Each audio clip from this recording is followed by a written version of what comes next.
কি রে তুই? ভাবি তুমি তো জানো ভাই অনেকদিন ধরে টাকা পাঠায় না। ভাবি ভাইয়া তো অনেকদিন ধরে টাকা পাঠায় না, কলেজের পরীক্ষার ফিস তো আটকে গেছে, কিছু টাকা লাগবে। কি গত মাসে মতো করে টাকা দিল? ওটা তো পিকনিকে খরচ হয়ে গেছে। কি বলিস? পিকনিকের জন্য তো আলাদা টাকা দেওয়া হয়েছিল। কি বলিস? তোর ভাইয়া তো গত মাসেও টাকা দিল। পিকনিকের জন্য তো তোকে আলাদাভাবে টাকা দেওয়া হয়েছে, তারপর তুই টাকা খরচ করে ফেলছিস। ঠিক আছে, আমি তোর ভাইয়াকে বলবো। আর কিছু বলবি? আচ্ছা ঠিক আছে। আমার লক্ষ্মী ভাবি। হয়েছে হয়েছে, সবই ঠিক আছে, কিন্তু একটা কথা কি, তুই তো অনেক বড় হয়েছিস, সবই বুঝিস। দেখিস সাবধানে চলাফেরা করবি, আর বাজে কোনো চলাফেরা করবি না, ঠিক আছে? আমাদের তো একটা মান সম্মান আছে, এটা তো জানিস। যাতে আমাদের মান সম্মান নষ্ট না হয়, তোমার যাতে নষ্ট না হয়, সেদিক থেকে খেয়াল রাখবি, ঠিক আছে? এবার অনেক রাত হয়েছে, তুই তোর রুমে গিয়ে ঘুমা। হ্যাঁ যা।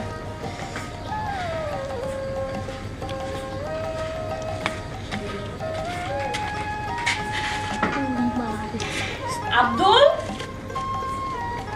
এই আব্দুল দাদা আছেন, ওনাকে সারাদিন ডাকলেও পাওয়া যাবে না, কোথায় যে থাকে কিচ্ছু বুঝতে পারি না। আব্দুল আসলেন নবাব জাদা? জি ভাবি, ডাকছেন? ডেকেছিলাম। এতক্ষণ কি করতেছিলেন? কি করতেছেন মানে? যে কাজ কি দুই একটা নাকি? আপনার বাড়িতে অনেক কাজ। এই গরুর খাওয়াইলাম, গরুর ভুসি দিছি, তারপরে সব সুন্দর করে কোয়াল করে উঠাইলাম, উঠাইয়া ধূপ টুপ দিয়ে সুন্দর করে রেখে আসছি। দেখেন না গামে গেছি আমি। সবই বুঝেছি, আপনি তো সারাদিন অনেক কাজ নিয়ে ব্যস্ত থাকেন, সবই ঠিক আছে। এবারে আরেকটা কাজ করেন, এই যে দুধটা নিয়ে প্রিয়াকে দিয়ে আসেন, আর প্রিয়াকে বলবেন দুধটা খেয়ে যাতে তাড়াতাড়ি ঘুমিয়ে পড়ে। আচ্ছা ঠিক আছে ভাবি। আর আপনি ঘুমের আগে সবকিছু একটু ভালো করে দেখে শুনে ঘুমাবেন। দৈনিক ট্রাই করি তো ভাবি, আপনার তো আগে থেকে ঘুমায় যান, আমার তো খোঁজ খবর রাখেন না। আচ্ছা আচ্ছা, এত চাকর করতে হবে না, এবার যান। আচ্ছা ঠিক আছে ভাবি, যাই। শুধু পারে চাপা পেটেতে, কাজের বেলা কিছুই না।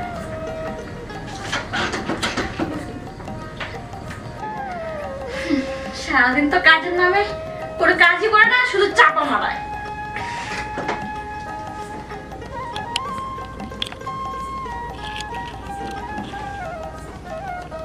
Hello, hello. কি করতেছো তুমি? আর বলো না, সারাদিন দেখো না এই অফিস নিয়ে ব্যস্ত, এটা সেটা, মানে নতুন বিয়ে করে থেকে গেলাম বাড়িতে, মানে আসতেও পারতেছি না, কি যে করি। আর তুমি তো যখন তখন ফোন দেবে, তুমি খালি যন্ত্রণা দেবো আমাকে। হ্যাঁ, এখন ফোন দিলেও আমার দোষ, তাই না? তুমি জানো তো আমার 8 ঘন্টা ডিউটি না। তুমি তোমার ডিউটি নিয়ে থাকো আর টাকা নিয়ে থাকো, আমাদের দিকটা তোমার দেখতে হবে না। আর বলো কি হয়েছে বলো তো? কি হয়েছে? তোমার ফোন দিলে শুধু বলো কাজ কাজ কাজ, আরে যখন একটু ফোন দেই তখনই তোমার কাজ। দিনের বেলা ফোন দিলেও কাজ, রাতের বেলা ফোন দিলেও কাজ, একটু তো সময় দিতে হয়, তাই না? আরে তুমি তো থাকো বাংলাদেশে, প্রবাসী জীবন যত কত কষ্ট জানো, নিজে রান্না করে খেতে হয়। আর মনে করো আর বেশি দিন নাই, আমি এই যে তোমার সামনে যে একটা ঈদ আসছে না, ঈদ উল ফিতর ঈদ, হ্যাঁ চিন্তা ভাবনা করেছি আসার জন্য। সত্যি? জি। তুমি তো এরকমই বলো, কিন্তু আসো তো না। না এবার আসবো শিওর। ঠিক আছে, তা খাওয়া দাওয়া করছো? না কেমনি মাত্র অফিসে আসলাম, কাজের বউ নাই বাড়িতে, এখন রান্না করতে হবে নিজে। ও আচ্ছা, তাহলে তুমি রান্না করে খাওয়া দাওয়া করে তারপর ফোন দেবে। আচ্ছা পিয়ার খবর কি? ওর যে কি করে ওই সারাদিন? না, প্রিয়া ভালো আছে, ওর নিয়ে তোমার চিন্তা করতে হবে না, আমি তো আছি, তাই না? আচ্ছা ওর একটু চোখে চোখে রাখো, আর লেখাপড়া ঠিক মতো করে। হ্যাঁ হ্যাঁ, তা তো অবশ্যই। ঠিক আছে, তুমি ফ্রি হয়ে ফোন দিবে কিন্তু। গত মাসে যে টাকা পাঠালাম, কি টাকা কি করছো ওর সাথে? গত মাসে টাকা পাঠাইছো, টাকা যা লাগে খরচ যা না করার শুধু ওই তা করছি। মেকআপ কিনতে কিনতে শেষ। তুমি এই কথাটা বলতে পারলা? আমি তো দেখি তো তোমরা দুইজন ননদ আর ভাবি সারাদিন শুধু এটাই করো, আর কোনো কিছু কোনো কাজ নেই। তুমি তো শুধু এটাই দেখবা, তোমার তো আমাদের ভালো। আচ্ছা ঠিক আছে, আমি এখন একটু ব্যস্ত, হ্যাঁ পরে কথা বলুন। হ্যাঁ আচ্ছা ঠিক আছে, ফ্রি হয়ে কিন্তু ফোন দিবা।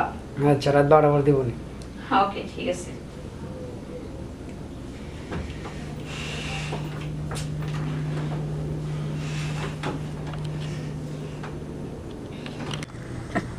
কাজ নাই, শুধু ফোন দে। হ্যালো, হ্যালো, কি করতেছো তুমি?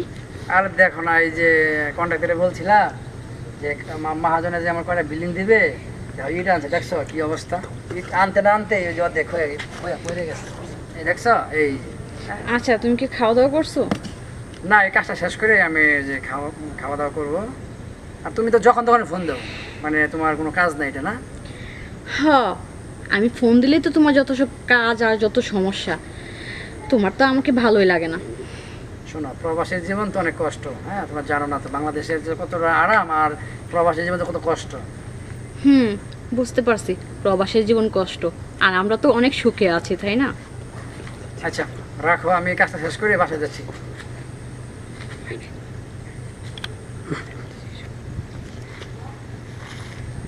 একটা কথা তো বলার মনে নাই, আমি যে 2 দিন পর বাড়ি যাচ্ছি, ছুটি নিচ্ছি, সেটা তো বললাম না। যাক, সেটা বলবো না, সারপ্রাইজ দেবো। হ্যাঁ, আমার ছোটো বোন আর তাকে, হ্যাঁ, হঠাৎ করে বাড়ি চলে যাবো কালকে, হ্যাঁ পরশুদিন যাবো বাড়িতে। এটা কাউকে বলবো না, ঠিক আছে? আমার বাড়িতে যাই।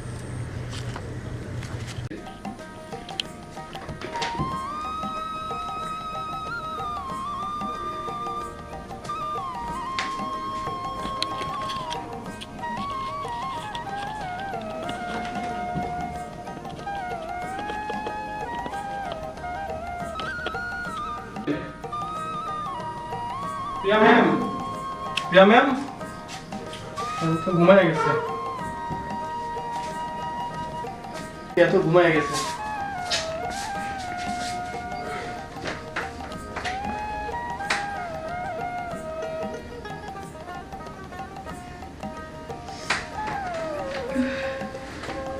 তুমি আসছো? হ্যাঁ, নাও দুধটা খেয়ে নাও। না, আজকে দুধ আমি খাবো না, আজকে দুধ তোমারই খাওয়াবো।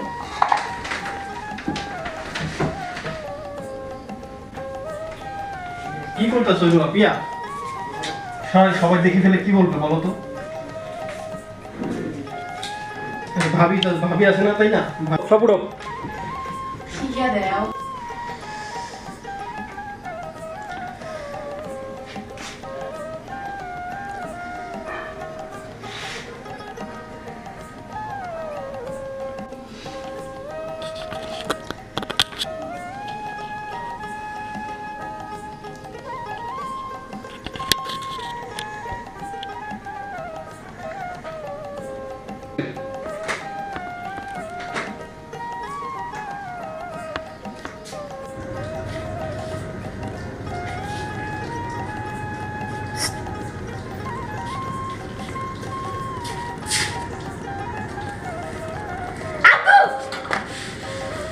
প্রিয়া, ছি, আমি এটা কখনো ভাবতে পারি না যে তুই এরকম করতে পারিস বাড়ির সামান্য একটা কাজের ছেলের সাথে। ছি প্রিয়া, ছি, আমি তোকে নিজের বোনের মতন ভাবতাম, আর তুই এত নিচে নামতে পারিস। আমি এখন তোর ভাইয়াকে কি বলবো? হ্যাঁ, আর তুই এখন এখানে বসে আছিস, একটু বিবেকে বাধা দিল না? হ্যাঁ, সামান্য একটা কাজের ছেলের সাথে ছোট বোন হিসেবে দেখতাম, কিন্তু আজকে তোর দিকে তাকাইতে আমার ঘৃণা হচ্ছে। কিভাবে মুখ দেখাবো?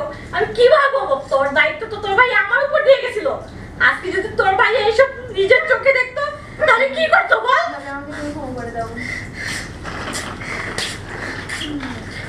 কি সমস্যা? কিছু না, তুমি হঠাৎ কোনো খবর না দিয়ে।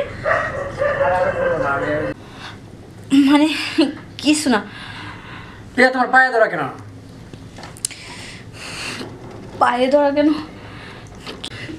প্রিয়া, কি হয়েছে বলতে পারে? প্রিয়া কি বলবে তোমাকে? আর আব্দুল এখানে কেন? দেখো, তোমাকে একটা কথা বলবো, তুমি রাগ হবে না তো? আমি বলো কি, আমি জানতে চাই কেন এরকম কেন আমার বাড়িতে? আসলে প্রিয়া আর আব্দুল, ওরা দুজন দুজনকে ভালোবাসে। কি বলো এটা? কিভাবে সম্ভব? ভাইয়া ওকে মেরো না, ওর বাচ্চা আমার গর্বে। কে বলছিস তুই না? ওঠ। দেখো, যেহেতু ওরা একটা ভুল করে ফেলছে, সেটা নিয়ে আর কথা না বাড়িয়ে ওদের বিয়ের ব্যবস্থা করো। কি হলো? এটা কি সম্ভব? এটা কি সম্ভব? আমার আবার কাজের ছেলে আমার বাড়ি। শোনো, মান সম্মান বাঁচাতে গেলে এটাই করতে হবে। তুমি ওদের বিয়ের ব্যবস্থা করো। আচ্ছা, তুমি যেটা ভালো মনে করো সেটাই করো।